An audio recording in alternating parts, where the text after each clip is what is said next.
mga kailongga, mayong aga sa aton tanan. So for today's video nga po mga kailongga, tara po samahan niyo po ako. Magluto po tayo ng atin pong pananghalian. Ang lulutuin po pala natin for today's video mga kailongga, syempre walang iba kundi tinulang native na manok. Ay, di man halata nga damo ko kapaya subong mga kailongga, no? At nagkataon namang meron po tayong mga buwisita ngayong araw na to. Ay, ang bibeta na amunta kung magkaon na yan, sila sang kinapayasan takaron. Medyo nirami ko na nga lang po itong kapayas mga kailongga kahit wala na po yung pataw. Eh, syempre meron pa po silang kikit-kitin. At mabuti na nga lang po mga kailongga, eh meron pa po tayong itinabing pataw. Kahit kaunti na nga lang yung pataw mga kailongga, eh importante nga po, eh meron po kami pagsasaluhan mamaya. Ay, sa tuod ng mga kailongga, hindi man kami pislian. Bisan gani tagaliog ro ng sabaw mga kailongga, ay abaw sampatin. Amo gani nang ginatawag namon nga sabaw palang sudan na. At ito nga po mga kailongga, hinugasan ko na nga po itong kapayas. Hugasan tagin ni Mayo mga kailongga, kay base may nagatuwad-tuwad padara. At syempre ito na nga po yung malunggay. Hugasan nga po natin ito ng maigi mga kailongga, kay base may ara padara nga sapat-sapat kagagmay kag base may ara padagatuwad-tuwad mo.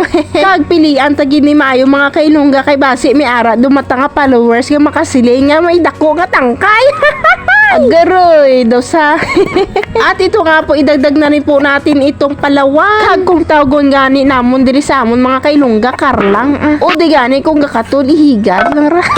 Charot. At ito nga po ay hugasan na nga po natin ito ng maigi. Siyempre, slice na rin po natin ito sa maliliit. Kahit nakadepende na sa inyo kailongga kung ano klase nga slice na At ito nga po itong labog. Ito po yung gagamitin po natin pampaaslom. Ay, sa tuod ng mga kailongga, the best gid ni nga pampaaslom sa tinulang manok. Kag syempre mga kailongga, laing gid ang lasa Ibang iba po talaga yung lasa ng kamatis kaysa labog po. Kung ako lamang yung pagpapilian, syempre labog na ako. Kag nakadepende na lang siguro sa mga tao nga nakauyo. Kay hindi man tatanan pareho ang taste, abawaan naka-English. At syempre magdabog nga na ganit ang mga kailongga para naman po maumpisa na po natin magluto.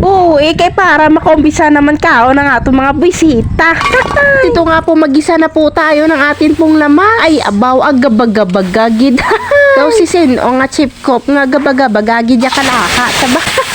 Ay abaw ano uber lang na nakainit ang kalahat ng mga kailongga. Isabay na rin po natin ang karlang at saka lagyan na rin po natin ng kaunting tubig. Mamaya nga isang kutsa natin po iyan. At ito nga po mga kailongga ang atin po mga bisita. Bao daw hindi man tana mapatalo ni akong bata. At maya nga lang po dagdag na rin po natin itong kapayas mga kailongga. At isabay na rin po natin dyan ang mga pampalasa. At syempre yung tubig na hanggang leeg. Agaray daw malunod man ako sa damo katubig ba? Mahuli na nga po ang lahat, wag lang po itong tanglad. Syempre sabay na rin po natin dyan yung dahon ng malunggay. At kaunting bukal-bukal na nga lang nito mga kailongga, iluto na po ito. At eto na nga po mga kailongga, tara na po lamon. Syempre bago nga po muna yung mga buwisita natin, syempre ako muna yung unang titikim. Ay alangan naman nga magpaulihi ako, kaya ako ba'y nagluto no?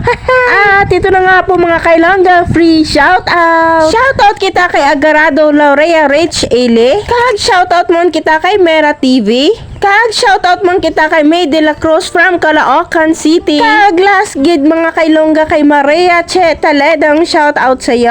Ay abawa, hindi taman kamo tanan ma-shout out mga kailongga. Ay pasensyahin nyo lang gid ako mga kailongga ha. Kag syempre damo gid nga salamat sa inyo mainit-init nga suporta daw At bago nga po tayo magtatapos, syempre ito muna. Happy birthday to you.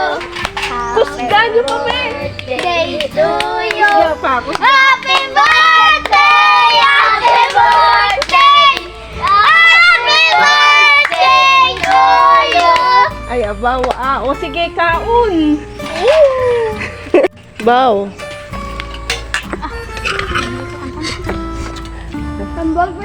Namit man. Namit!